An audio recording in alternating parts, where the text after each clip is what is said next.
You're listening to In Sickness, a caregiving podcast from the Negative Space with Allison Breininger and Justin Bima. Good morning, Allison. Hi, Justin. How are you? I'm doing all right. It's been a kind of crazy couple weeks just with work, and there's just a lot going on there, and life just has felt busier, which, you know, that happens sometimes, but it kind of wears on you after a little bit. Yeah. So we are going to the Bay, which is like 30 minutes from here, for the weekend to kind of get a little break. So that's looking forward to that. And just kind of, I think the thing I'm looking forward to most is not having just all the stuff you have to do every day in life, kind of, you know, stuff around the house and 100%. like all that cooking, all that stuff, and just kind of like having a clear agenda for the day, basically. Yes. Right. Yes. So I'm really looking forward to that. Get a little refresh. So, yeah. Well, I always want to stop and like remind you what a big deal it is that you and Sarah together are going on a trip. Yeah. Like that's a huge deal. And that when we started this podcast, that was not an option. So far from being an option.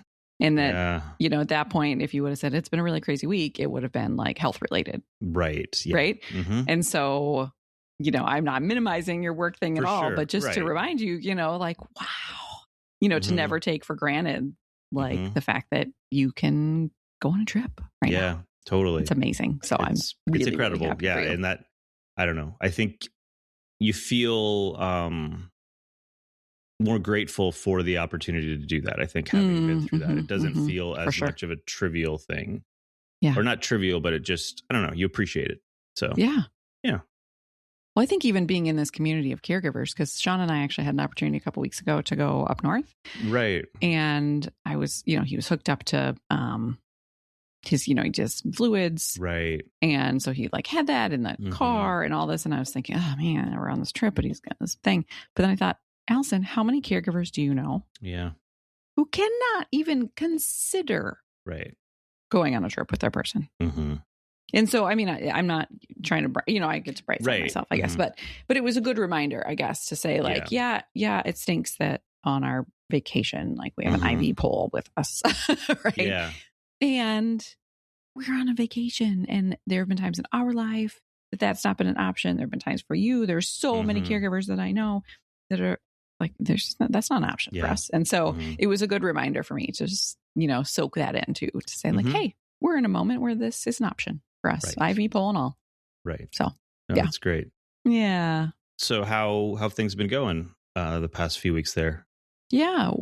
Things have been okay. Okay. We are kind of in a moment, and I suppose by the time this airs, we'll kind of be like in the midst of it or behind it. But April is looking daunting to me. Okay. So next week is Mo's. We haven't done Mo's in quite a while because all these other things have been happening.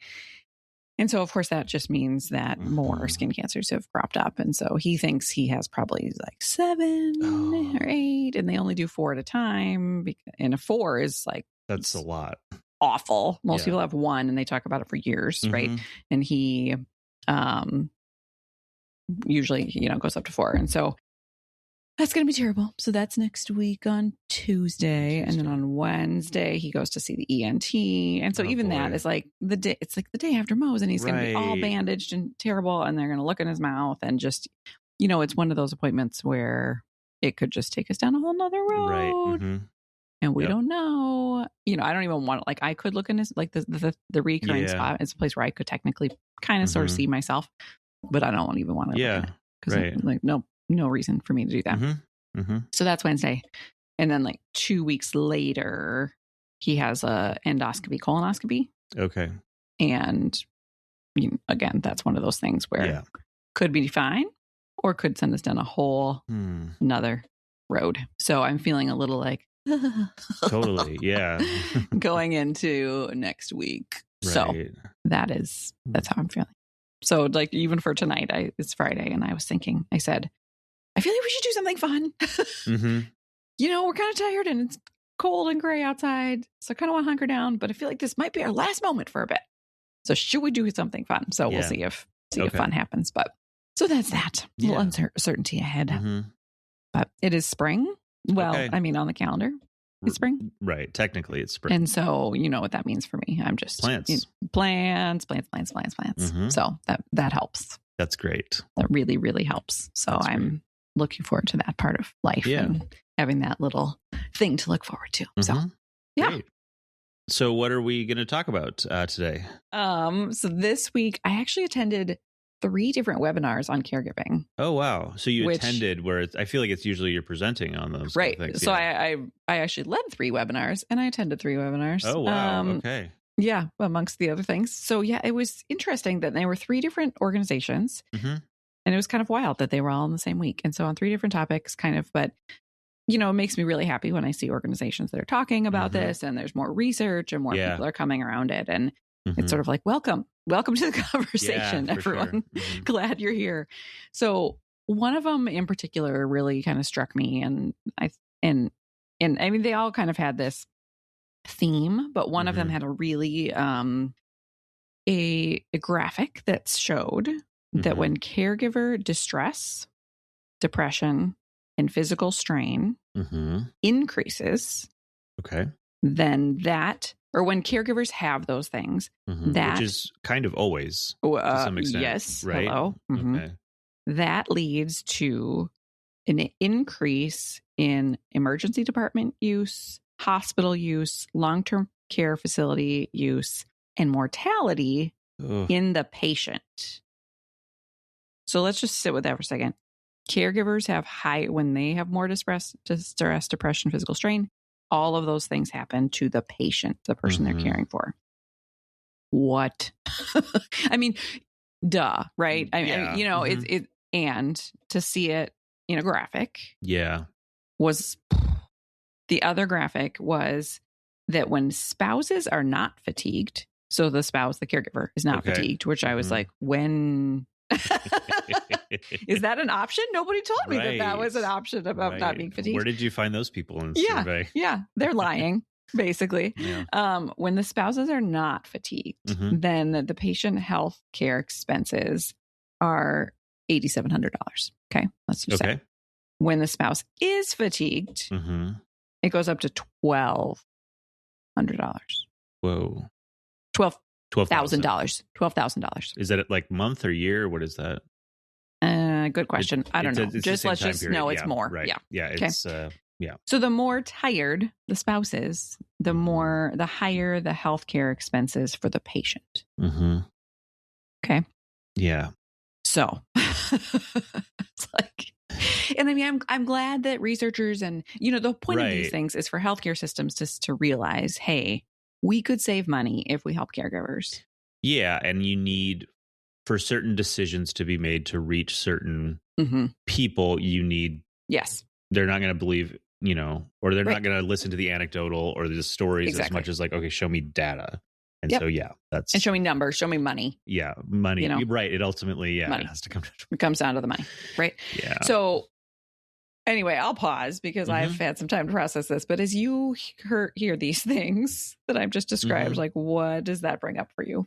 Yeah. Specifically, the first thing you mentioned about, the health of the caregiver having the impact that has on the patient. The first thing that kind of jumped out at me is just how like interconnected in that sense that relationship is between the caregiver and the person they're caring for, that it is, it's so much more than just being present there, like doing physical things. Right. Yeah. And I mean, there's a certain aspect to that where if you are fatigued, if you are depressed and all of that, like you're maybe not able to do as many of those things, and so there is less, but it's just, it's more than just, showing up and like going through the motions, like how you are doing. It goes back to we talked about, I don't know, a few episodes back about how emotions kind of like jump from person to person. Contagious. Yeah. And how just much more enmeshed, I think, that relationship can be. I don't know if that's always the case, but just because it goes the other way too. Like how they're doing impacts us of course. too, which I think logically you kind of see that a little bit more. Like if they're doing worse, okay, have a lot more going on. So that's a piece of it. There's also just like, that's a lot of pressure to put on a caregiver, or just hearing that statistic. And I have to imagine that like people hear that, like people listening here, and they're just like, I didn't necessarily need to know that, because so many of those things feel so out of our control that like, we've talked about too, like caregivers have higher rates of depression, right? Yep. That's a thing. So because I'm a caregiver, I'm going to have a higher rate of depression. Because I have I get depressed, that negatively impacts the health of the person I'm caring for. So you feel but wait, keep going, right? You keep going, because if it negatively impacts because it's a whole circle. It's a cycle, right? And if then they need more care, and the caregiver has more to do, becomes more fatigued, which then it's a spiral. It's a just downward keeps spiral. On going. Oh, because if one of them it leads to emergency department or hospital use, if my person's in the ER or in the hospital, what does that leads to? Distress, depression, and physical strain for me again. And then I'm more depressed, and then it just keeps going. Yeah. And so what? We're in this terrible catch-22 cycle. That how do we get out of it? So I'm sorry that I interrupted, but it's just like, it just has to keep going around the wheel. For sure. And I guess, part of that has to be just how isolated being a caregiver is, and how like we just don't have the structures for the most part to provide, whether it's respite care for caregivers, whether it's just additional support, more bodies to help with tasks, whether maybe it's longer hospital stays, so you're not doing as much care work at home in those, critical times, but just how that's all just on one person, and how I don't think like that's not how it's supposed to work. Right. Like it just shows how like we're kind of out on our own. And, there's a sense that ideally we have like a community of people around us to help share that load. And I think we do need or we're supposed to be much more dependent on each other than we are in at least society here in America. Like we're such an individualistic society. Like we got to do everything on our own. And I'm just kind of, things are jumping out at me, but like that individualistic piece, like that hits male caregivers, I think, harder than maybe women who are caregiving, right? Because that's just such a thing that men are taught, that like you go at it alone, like this is, you don't need help and all of that, or that's weakness. And so that just further isolates you, and it's just going to, like, there's nothing you can do to not go down the path of fatigue, distress, depression, right? I don't remember where I started that path, but that's kind of right. It's just, I don't know. There's just so much that this brings up that you could go so many different directions from that. From that information. When they brought up these studies, did they go into anything beyond here's this information? Like, did they go into like conclusion, like, okay, what do we do, or how did we get to this point? Was there any of that? Yeah, I do. And I do want to mention that this was the host of this webinar was American Cancer Society. And so this study was around spousal cancer caregivers. Okay. I do think from all the other research that I do and everything, we would see similar numbers from other disease groups. Right. But I just want to frame that. No, that's good. So they were really more about making the case, because the participants in the webinar were mostly like health systems and medical spaces. And so I think that their goal was to really make this strong case that, hey, caregivers need support. And when we support caregiver, if we don't support caregivers, here's what happens. They, they did have one example of here's a system, here's an idea, so here's something we could do. But this one was a little bit more just like, I think it's just trying to convince people. Right. To show them that this is an issue. Right. Correct. Yeah. Correct. Yeah. So one of them, and it's somebody here locally that I know who did what the project that they did to try to alleviate this a little bit. is that they did it in a brain cancer space, so that when the person was diagnosed, the caregiver was given a packet that was just for them. Okay. And it was full of resources and what does this mean to be a caregiver and what kind of caregiver support is out there for me and that kind of thing. And then so they gave the packet, and then they also added an extra appointment 2 weeks later, because what they were finding is that the caregivers, part of their stress was like, what's happening? And I don't know enough. So they gave him an extra appointment. At that point, they went over the things in the packet, and they also gave an appointment just for the caregiver, or this is no, it was for both. Okay, it was for both. But they also at that appointment gave the caregiver like a distress screener that said sort of, what are the things in your life that are feeling hard right now? And then that team was, fortunately, because I said, okay, great, then what? Because I see Sean do that all the time. They give him these screeners, and it doesn't matter if he says, I'm sad, sad, sad. They just say, great, thank you, goodbye. Who cares if you have a screener if you're not going to do anything with the information, So in this team, then if they would see that, they would say, oh, it looks like you're having, issues with financial, let me point you in the direction of whatever. Right. So, in that setting, they found that caregivers felt more supported and patients were happy that their caregivers were supported and things like that. Yeah. So I think, there are things that we can do, right? And obviously that's my whole mission at the Negative Space is how can we do these things? Yeah. And I've been thinking a lot about this concept of, do you know the parable or fable or whatever you would call it of sort of, it's like the people coming down the river. So it's like there are people in this village and there's all these like bodies that are coming down the river, and they are like pulling the bodies out of the river, and they keep saying, we need more help. We need more help. We need more people to pull the bodies out of the river. And then finally, after a long time, someone says, why don't we go upstream and figure out what's happening? Right. To cause all these bodies to be coming down the river. And so that's what I've just been thinking about lately is, I think that the work that you and I are doing, like, is so important, and it helps people feel like they're not alone and supported and all of this. But we got to also go upstream. And is there a way up there that we can make it so that people aren't at their breaking point? I'm happy to be here to soothe them when they are. Right. Right. But do they have to get there first? Right. And do they have to get to this distress, depression, physical? Because you said, yep, we all are that. Of course. Who's a caregiver that's not? Yeah. Or I made the joke, who's a spouse that's not a caregiving spouse that's not fatigued? But is there a world in which those things cannot be the case? Yeah. Question mark?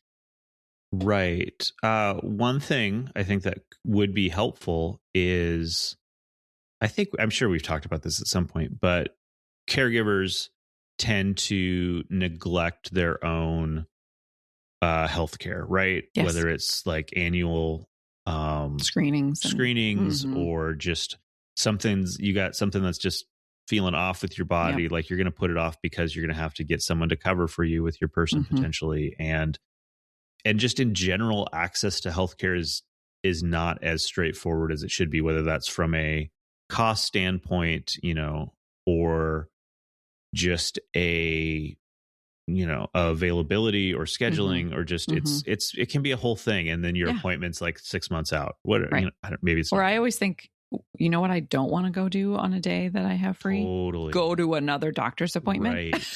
Yes. And I think the other thing, and then I'm sorry I interrupted, but is the other piece is thinking about, well, but what if I go, and I've thought this myself, I've heard other people say this, what if I go get my screening and then something's going on with me? We can't handle that, which I understand is illogical. Right. We all know that it's better to find things in the beginning, And there are moments when it feels like that. Oh, totally. We cannot find out something is going on with me because that we do not have capacity for that. And so there's, a billion reasons essentially why caregivers aren't taking good care of their health. Okay. Back to you. Yeah. So I think there's these like systemic issues that are preventing or making it harder for caregivers to just do their regular screenings, appointments, and get care that they need.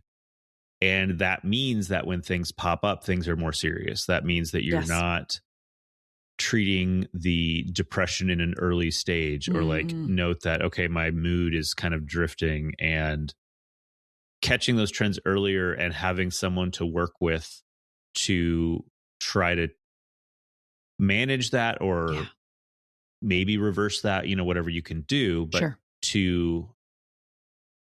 because of how things are structured, it just things when they pop up, you're so far down the line already potentially. Yeah. Like when you're fatigued as a caregiver, if you just let that, it's not an if, it's when it happens, right? Because it's inevitable.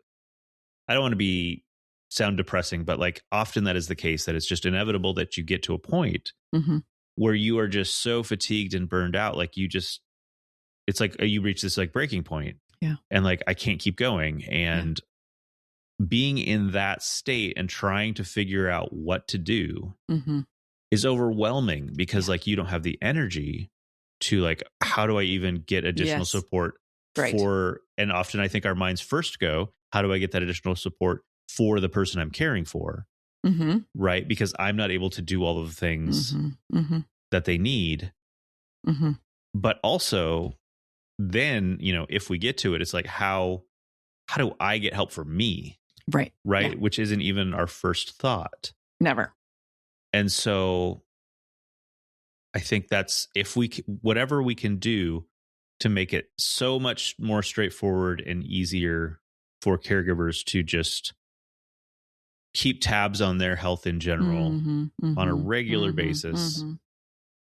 That's one way we could change the system to kind of deal with the problem upstream, right? Sure. Yeah. Yeah. Absolutely. And I'm thinking about that when someone, and every caregiver, moment is different. And some people it's like us and with the diagnosis. And for you, it was more of a slow build, right? But from the caregivers I've talked to and from my own experience, I think that in the beginning we feel like, oh, I got this. I can do this. Because we come in with energy as a regular human. And so we think, okay, I got this. I don't need the help. I don't need the lasagna. I don't need the whatever. Here I go. Yeah. And then we just keep going until we're, like you said, burnt to a crisp. And then we're trying to like pull ourselves out of like the quagmire of the whole thing. And by then we're like so tired. And so how can we, and I'm actually thinking about, we have the storyline, and one of the chapters of the storyline is transitioning into a season of caregiving. And the next chapter is creating systems of support. Right.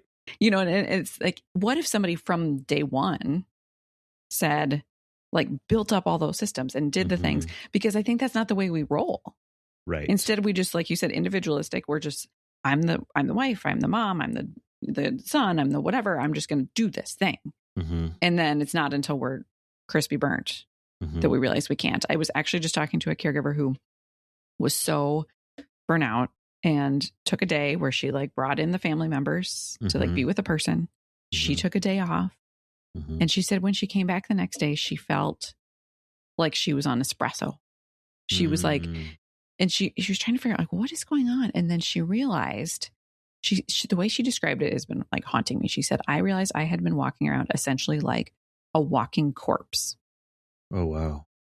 And I had just been like going through the motions, so exhausted.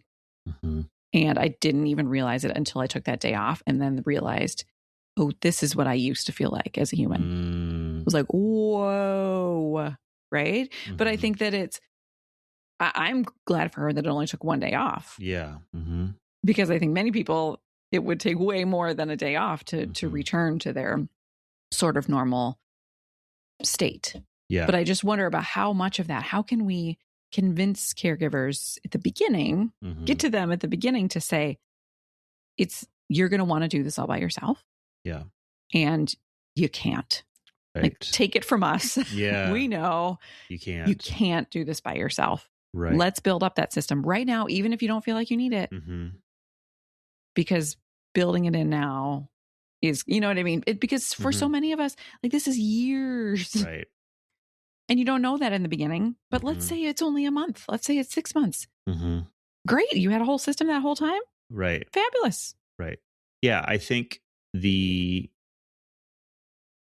tendency when you're just starting out is you have the energy and you're like, well, these are things I can do. And I mean, this is in a general sense in our society, like we are not relying on our friends, our family, our neighbors to just help out as much in everyday life, right? We're just kind of, again, it's a very, centered around the nuclear family or the individual kind of like as the unit, right? And so you feel, I don't know what the right word is, but it just doesn't feel right it feels like asking someone to help is like putting additional work on them, is making a demand on their time. And I think we kind of see it as like, well, I don't want to inconvenience them or something because I don't really need to, because I can handle this right now. Right. Yep. And there's barriers around that. I think also something like kind of a self-perpetuating thing is like we in general, and this wouldn't be the case everywhere, and maybe there's communities where this is very much not the case, and that's great, is like we see is a patient and a caregiver, right? We don't see as much like a web of people around the person who is sick, around the primary caregiver that are helping support them and care for them and make things happen through that whole situation. Yep. And because we don't see that, it feels like, well, why would I need all of that? Other people don't. And so you don't do that. And the next person sees you and that's another cycle. And I think, I don't know, that's a tough one to crack. Yeah. To kind of get people, well, to make it apparent or to make it feel okay to ask for help, to build support when it maybe isn't, I don't want to say it isn't needed, but it doesn't feel like you need the lasagna to get through the first week, right? Yeah. Yeah. But if you had that lasagna on the first week, think about, I always talk about, self-care or delegation is a form of self-care. If you had that lasagna, think about the hours that it would have taken you to make that lasagna. And even the brain space of like, what am I going to make for these people for dinner? And, all the things. And so, I think my friends over at Iana Care always say that the number one reason people don't want to ask for help is because they're afraid of being a burden. Totally. And so if I'm thinking, well, I still feel fine. I can make the lasagna myself. I don't need to ask for dinner. But what if I did, right? How would that buoy me further along? And I think that people, I sort of hate, I hate for a lot of reasons that my situation is so complicated and complex, because then there are people who are like, well, mine's not like yours, Allison. And this is not a competition. Yeah. I don't care if your person has a broken toe or a bone marrow transplant, right? We can ask for help and support and build that in. But I think another piece is, for better or for worse, when someone has a cancer diagnosis or someone has a big accident, that is when people rally. Right. And again, that's what we see at Iana Care with like the teams, when people who have cancer diagnosis have a really big team of support. When it's something like a situation like yours, where first of all, it's not like this is the day it happened. And also it's diagnoses that are less well known, recognized, or aging. I talk to so many caregivers, they're caring for aging parents. Like that's not a specific time, this thing happened, but it's so hard. Right. Or if somebody has even a dementia diagnosis, those are different. And I feel like as a community, we need to be better at treating that in the same way and saying, oh, your person has a dementia diagnosis. I'm going to build you a team. Right. This is going to be a long haul. We're going to set up a meal train. Yep. Why do they not? They only set up the meal trains for the cancer people when so many other diseases and aging and other things are really long and really also need those kinds of support. And so I hear people where I sit when I talk about Iana Care and they say, well, I don't need a team because or nobody's going to join my team. And that's a communal thing that we've got to have a shift around, is how can we all be showing up for each other or ask. So for each other, but then also as the caregiver, how can we be asking help from day one and regardless of whatever the name or the severity of what our person is dealing with. Right. Because if you ask for help and you have some people supporting you through what ends up being, I don't know, 3-6 months, you have created stronger relationships with those people, right? You have set an example to other people that like you don't have to do this on your own. Like doing this as a community it's seen and it helps over time normalize it, I guess. And it sets you up so that if in the future something else happens that's maybe more severe, that's maybe a longer haul, like, okay, I did that then, like I can do that again. Or you have the same people, or it just isn't as much of a foreign concept, right? Yeah. And you're modeling too. Yeah.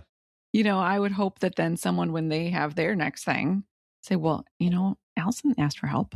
She set up a team. She put out the alert. She put, you know what I mean? And so if we're modeling for others, like this is something that we can do. Because if everyone's just like, well, Allison, she just shouldered through the whole thing and did it all by herself. So who am I to ask for help?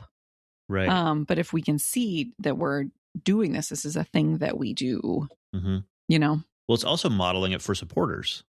Because you can see how people are supporting a caregiver, a patient. And so it gives you a picture of, okay, I can do that.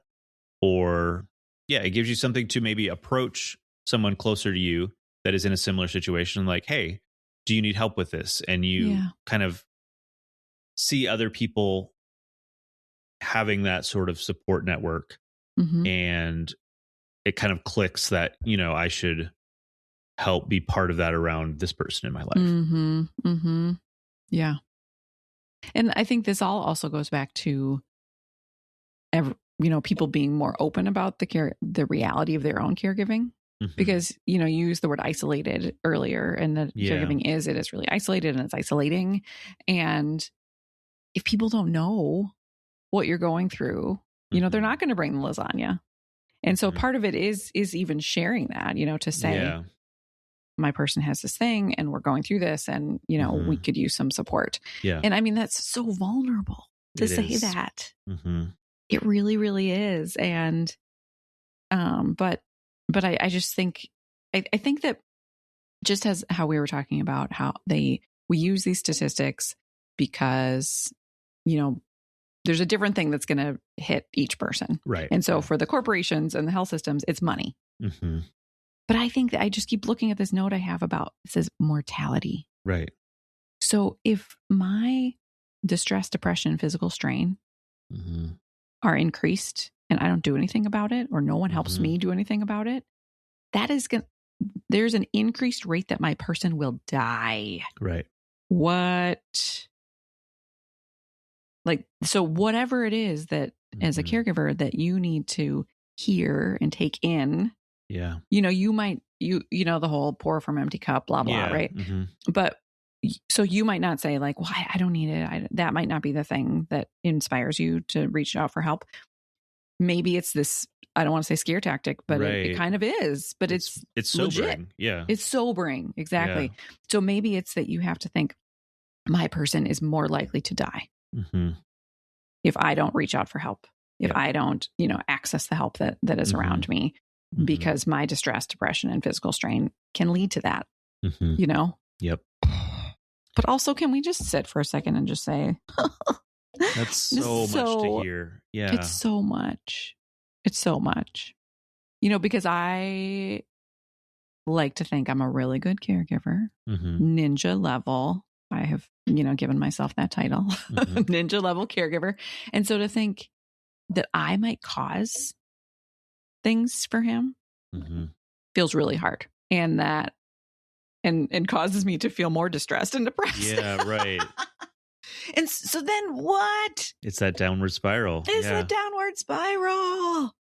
And so it's just like, how do we get out of this? And so, we never want to give caregivers more on their plate. Right. That is not what we're here for. But I will say that I've had a lot, like I feel like in the last week or two, a lot of conversations with caregivers who were either at their breaking point or described recently being at a breaking point, and that it was really that they found simple steps. There was one caregiver who was talking about, she thought she was having a heart attack. She was having like all these palpitations and high blood pressure and all of this, and then realized it's just it's all building up. Yep. And so she has built into her routine that she goes to the gym every day, and that her family knows this is her hour, and she goes to the gym.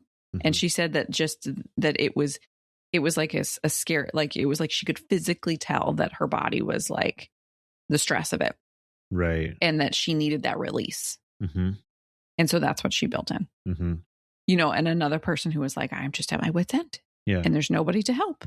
But then when we sort of whittled it down, it's like, because when we talk about respite, I think that too often we think, can someone be here for a weekend? Yeah. Can someone be, and that, you know, often that is not the case. But so can we whittle it way down? Yeah. Is there someone who, oh, your kid comes and visits you once a week? Great. While your kid's there, can you go take a walk? Yep. Can you go take a shower? Can you take a nap? Yep. Right? What are these little things that we can grasp at to build in some breathing room and some support for ourselves? You know, we need it communally as well. And so supporters, for sure, we're going to get to you. But also, I think that we think when we get so into the depths, we're not in our thinking brain. No. And it feels like there's no way out. Like it feels like it does not feel possible to find any way to make yourself feel better. Right. And that's, you know, whether that's simply being burnt out, whether that's depression, you know, all of these kind of things that are all kind of enmeshed in each other. You just can't see that. And so I think it's good that you shared a couple examples and to know that there are people who have felt that way. Yes. And they no longer, maybe they're not back at 100%. Oh, sure. Maybe they're, you know, they were at 0 there and maybe they're at 15 now. Right. But they're not there. They're not at 0. There are things that can help you in that state. And it, you know, whether that's medication, whether that's therapy, whether that's additional support, you know, all of these potential things, like there's options. And it's just so hard because when you're in those places, thinking of or feeling like I don't even know where to begin, or feeling like you have to put in extra work to get help. And it's just like, I don't have it in me. Right. Right. Right. But then that's the vicious cycle too. Exactly. Yeah. I mean, I will say myself, I have been in moments where I thought I will never not be tired again. Yeah. And I remember some like yoga therapist, somebody said to me, that's not true. And I was like, really? Yeah. And I just didn't believe her. I just thought I will always be this exhausted. And then I had days when I wasn't, and I was like, whoa. But I mean, you get into that moment. And so, you know, I had this conversation with somebody recently where I was sort of helping them think through this. And they were like, I can't believe I needed someone to help me think through this. These are so simple. And I said, of course you needed help thinking through this because you're in it. And so just to throw that out there that, I mean, I'm here, right? Like this is one of the things that I do. And I'm happy to like talk with people about like, what is the thing that can help you, right? Because we can't always figure it out by ourselves because we are in it. And so again, that's the vicious cycle. When our brains are tired, they're not thinking clearly, and then we can't get ourselves out of it. And so just to ask, hey, what do you think? What could I do? I'm happy to help anybody. Yep. Think through that. Yeah. So supporters. Yeah. Supporters. The first thing that comes to my mind is there's that, I guess it's a comic, but we think of comics as being funny, but it's cartoon maybe, of the person drowning and it's just their hand sticking up above the water. Yep. And someone just gives them a high five, like you're doing great. And then the hand goes, and then the hand goes down. Yes. Right. And to throw the caregiver a lifeline, grab them and help pull them up or keep them from sinking further. If you have someone in your life who is in a caregiving situation, so much more often than not, they are struggling. Yeah. They are not doing well. They need so much. right? And I think, asking them how they're doing, just offering an opening there, offering a simple, like, hey, can I bring dinner on Tuesday? Do you want it from here or here? Offering them something and helping pull them out of those depths, right? And just being there for them. And it might be uncomfortable for you, but I mean, they're drowning, right? Yeah. So just make the first step. Don't wait for them to ask for help. Just start showing up. Yes, 100%. And I think part of that can be, if it's the kind of person that they're sort of homebound with their person, to say, hey, can I come sit with your person for an hour? Yeah. And you can do whatever you want. You don't have to entertain me. Do whatever you want. Can I just be there for an hour? Because watch their eyes like bug out of their head because they're going to not even know what to do with themselves for an hour, And so, but just to show them that's even an option, I think the big aha that I have had here today is how can we really go upstream with the caregiver and get them right at the beginning? Right. And so if you are, sadly, I feel like almost every day we have a new person in our life who has a new diagnosis or a new thing. And so if that is the case, if you're with a caregiver and they're brand new, for you to say, hey, I know right now you've got this and you don't have to. Right. Let's help you set up systems of support right from the beginning. Right. So that you can just be like buoyed and you can, let's not wait until you feel burnt out. Yep. To get you the support that you need and deserve. And for caregivers, if you don't know how to do that, or if you, the supporter, don't know how to do that, like, again, the storyline is all free now. So there's a whole chapter on newly diagnosed, creating systems of support, and transitioning into a season of caregiving.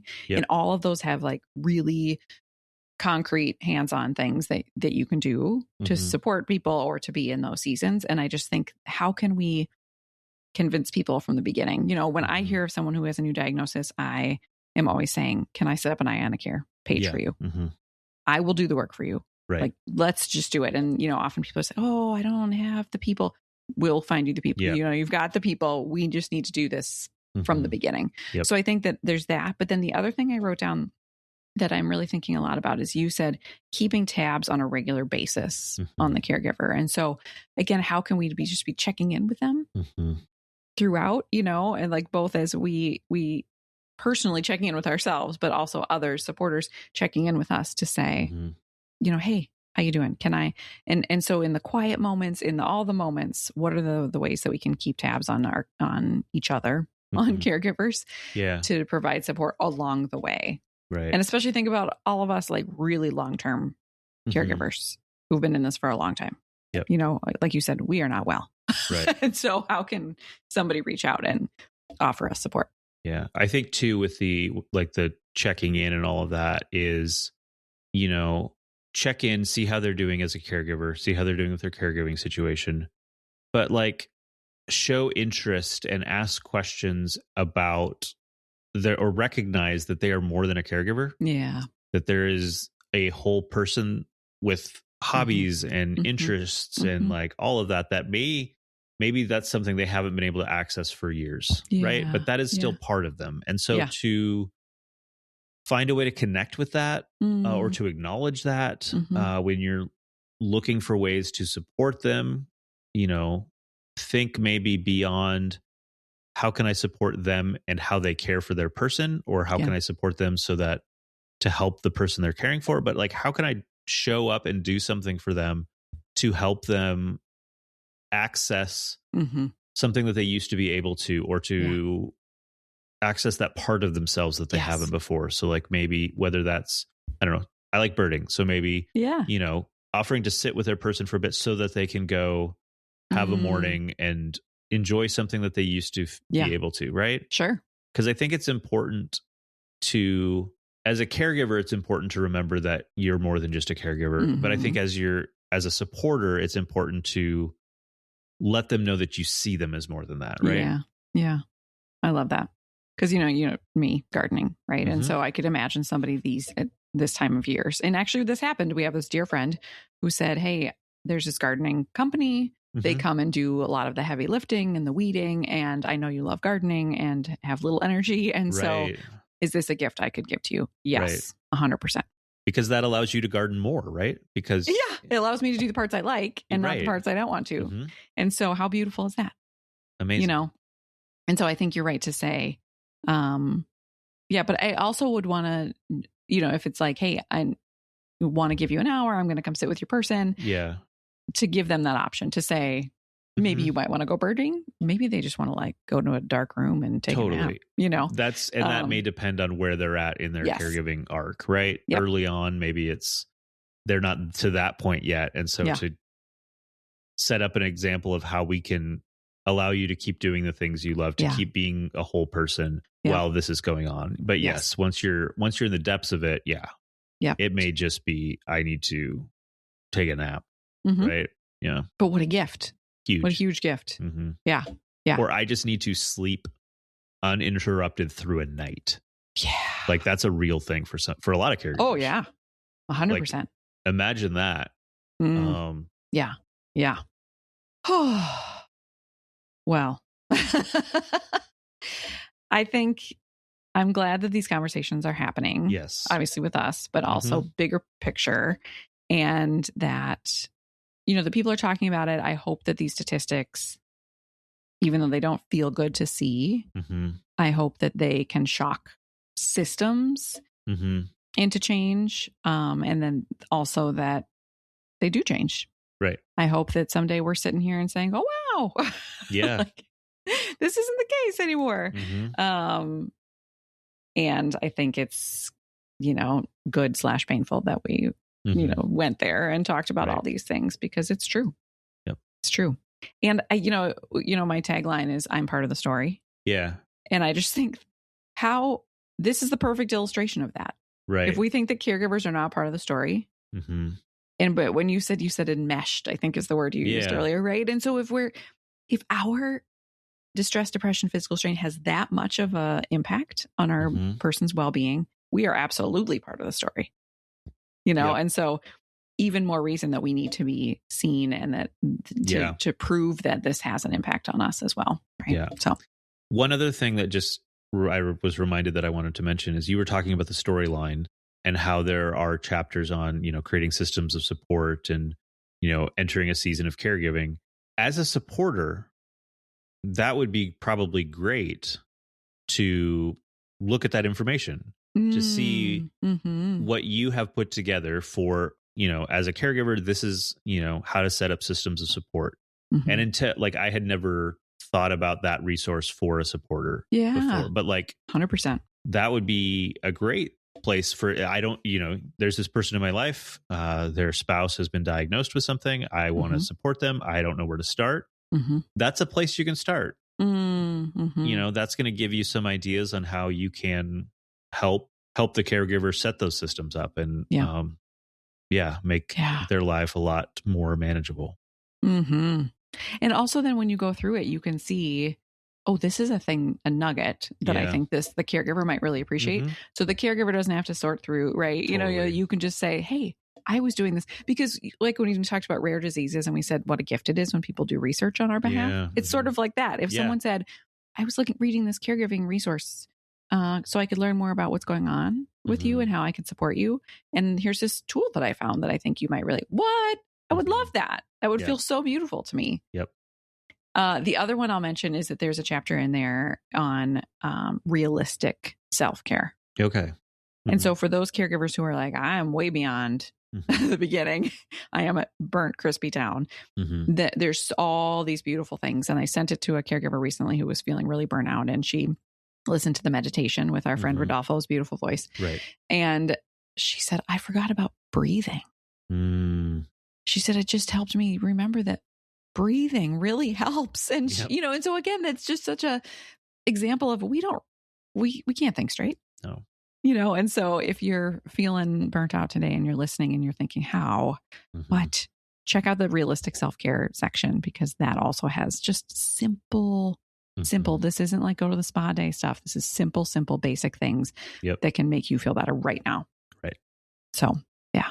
Great. Well, I'm already excited about the conversation. Yeah. The support group conversation that we're going to have about this, because I think people are going to have a lot to say. Yeah. So check out the show notes for the date on that, and join us for that online support group on this conversation. So, okay. All right. Thanks, friend. Good talking to you. Yeah, this has been a good conversation. Yeah. I'm glad we've had it. Me too. All right. See you later. Okay. Bye. Bye. You've been listening to In Sickness. Find us online at insickness.care or on Instagram at insicknesspodcast. You can send your questions and comments to hosts@insickness.care. If you enjoyed the show, please share it with a friend or fellow caregiver. Thanks for listening, and take care.